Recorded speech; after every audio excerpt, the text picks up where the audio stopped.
Hai, assalamualaikum.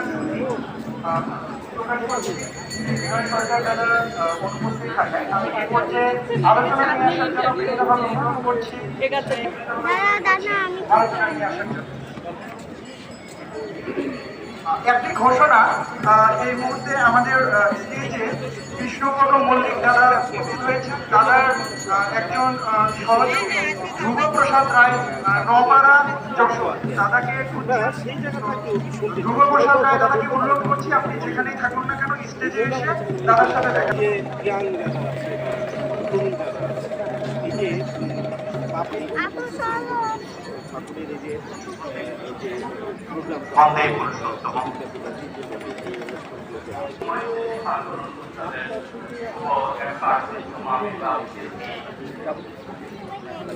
উপলক্ষে আয়োজিত মহোৎসবের যুব সম্মেলনে জানতে চাই এই কোথা থেকে আসছেন, কোথায় আসছেন, দায়িত্ব পালন করেছিলাম। কততম আশা, এই আশাটা যদি আসলে ঢাকা কেনই বা আসছে? বিশ্ববিদ্যালয়ে ঢাকা সঙ্গের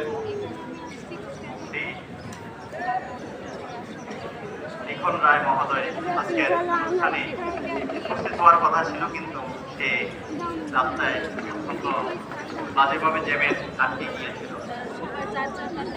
এখন আজকের যুব সম্মেলনের আলোচ্য বিষয়, এই বিষয় নিয়ে অনেক আলোচনা হয়েছে।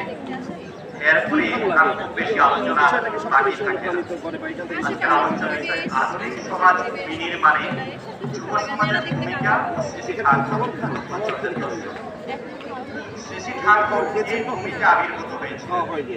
ঠাকুর পণ্ডিত বলছেন, মাঝি জানো না, তোমার জীবনে ভুল বলবেন না তো, আমার জীবনে 16 আনার মধ্যে 4 আনা বাদ দিলে 12 আনা থাকে, কি করা যাবে? পণ্ডিত মানুষ বলেছেন।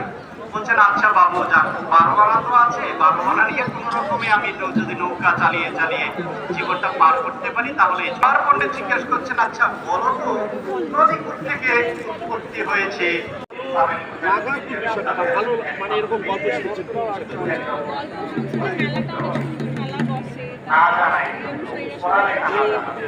কথা হচ্ছে এখানে